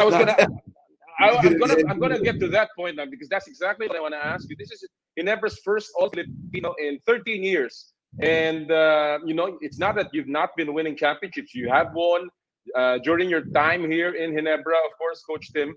But it's never been the All-Filipino, and now it is no longer a Justin Brownlee-led championship. It is now a crew that is led by your mighty All-Filipino team. You know, do you feel that this is a breakout, you know, year for you? And at the same time, what does this mean to you, LA, in that sense? Ngayon, wala na si Justin Brownlee, kayo na lang. Actually, yun yung we were talking about that, I think, in the middle of the conference, no, yung sa mga meetings namin, na it's really different, no.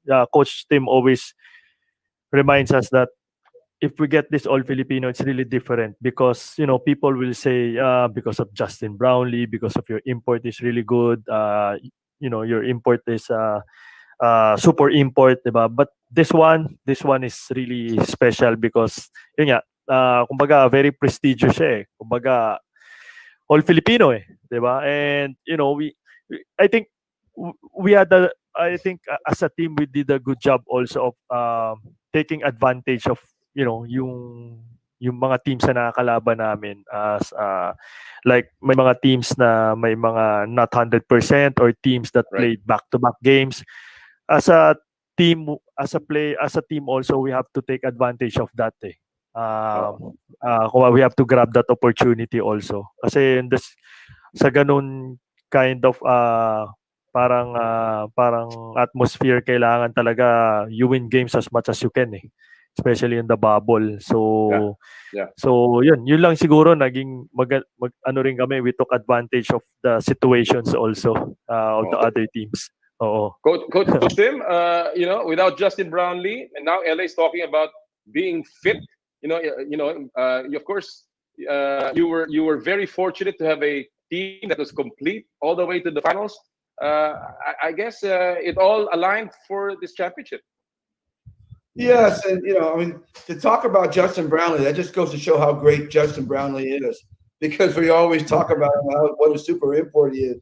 And it was a big adjustment when we didn't have him, you know, because we have a tendency to go to him in all the big moments. So for LA to step up in those moments, Stanley, you know, Scotty, Japeth, even Joe, it was really amazing to watch them step up in those moments and fill that void that we've always had. But, you know, you ask me, is this a breakout for us? Well, I think Junmar Fajardo will have something to say about that in the next offseason. Yeah, that's why I mentioned. We said, take it while we can. You know? Yeah, exactly. That's why I mentioned that. So take it while we can, And like I said, hopefully we'll get Greg back at some point, and Jumar will come back, and we'll be able to battle them toe to toe. So, but Jumar still has a big say in who the big boys are. At this point. Well, Tim, this is for you. LA is here. He wins his fourth PBA Finals MVP trophy. That's amazing. Four. With an average of about, at his good old age of 26. So, and on a streak as the Iron Man of the PBA. Tim, let me ask you, and frankly, give me an answer. Do you think LA is among the top 5 point guards in the PBA all time?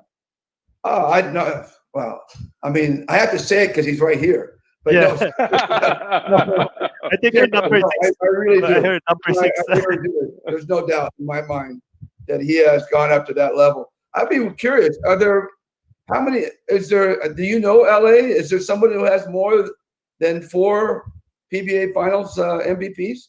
I haven't I checked. guess Coach, Jumar, actually. maybe Jumar has 4 or 5. Probably Junmar. Maybe Jumar. I can't think of anybody else who would have that many. It can only come from one of your teams, Tim. Huh? No, It can only come from one of your teams because you have the most championships. So No, no, I think Junmar doesn't have 4 because Chris Ross and Cabagnot and Arwind also won, and Marshall. Okay. So, I mean, that's an amazing record to be able to step up and win 4 MVP finals. Wow. I didn't know that. I didn't know that till just now, LA. And To me, that if there was any doubt, that takes him over the top. I've been blessed with coaching some really good point guards. Well, one before, Johnny Barrientos, and now LA. I've been really blessed with really. And it's so funny because throughout my career, I wanted to be a triangle guy. I wanted to be like the Chicago Bulls, and I was always looking for that Scottie Pippen, that tall point guard that can handle the ball. And I ended up doing my most success with the 2 smallest guys in the PBA.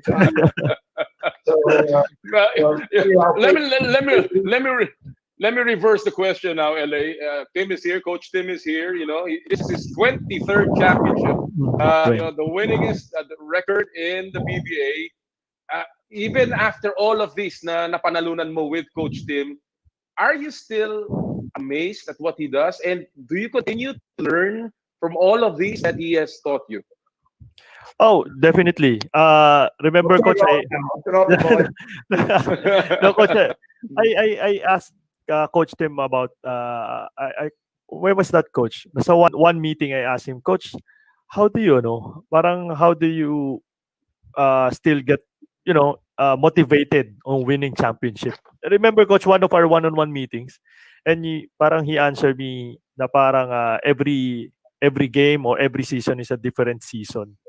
That's what he answered to me. So I'm really amazed. I always learn a lot actually from Coach Tim, not only in basketball but in life also. He's definitely my life coach. If I'm gonna be a coach next probably in the next few years or in the next 5 or 6 years maybe, if I'm gonna be a coach in the future, I want to definitely get the how Coach Tim teaches players, not only as in technicals, in the games, but also in life also. I want to be like that also. And definitely he's the greatest coach for me because all my championships are with him.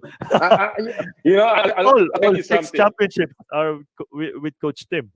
So I'll tell you something, LA. Alam mo, when I first, talked to Tim and an opportunity to move over to San Miguel, the only thing that I was, there were many things that we talked about, Tim, and I don't even remember this, but one thing that I was very, very impressed. He says, I know what I don't care about winning games.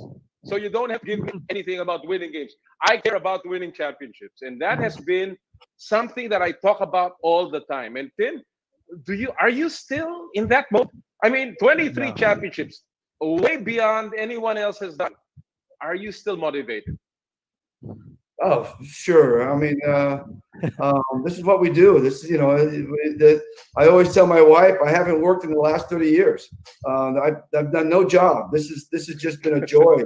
It's like I've not worked a day in my life. So, yeah, I get asked that a lot. What motivates you? And to me, it's like what LA just mentioned. It's just teaching. I love to teach. I love to watch players grow. That to me, when we were sitting. When they were having that long table where everybody was watching, the coaching staff was sitting by the pool looking into the room. And I turned to Richard and we were watching them. They were doing karaoke and they were singing, they were doing all kinds of stuff. Zumba. And I turned to Richard and said, this is the best part right here. Watching these guys celebrate, watching these guys be happy. This is the best part of it's what you work for. And so that never gets old. I honestly, it never gets old. Before we end this interview, let me just ask you. Obviously, in the record books, this championship, this Philippine Cup, will have an asterisk beside it. Not because of anything, but because of the fact that it was only one conference this year. Now, for the two of you, what would that asterisk mean if you are asked 10 years from now, 15 years from now, what would that asterisk mean to you? LA, you start. Aside from winning the first All Filipino Championship is, I really dedicated this championship for my baby girl. It was really hard for me because I have a newborn baby girl, and then with the fact that before going into the bubble, I had a surgery, and then the hard work, the extra work that I did during this pandemic just to catch up, to be in game shape. It's really and for me, I was telling Mark, when we were roommates, actually a while ago, because we were roommates.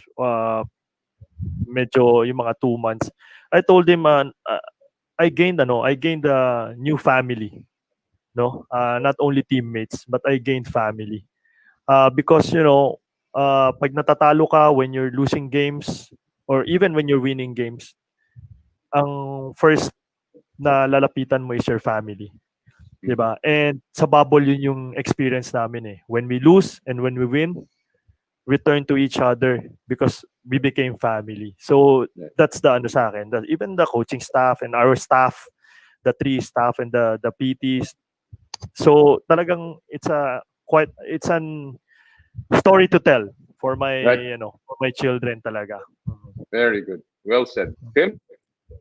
Well, I think when people look back on that bubble, look at the asterisk, so they'll remember.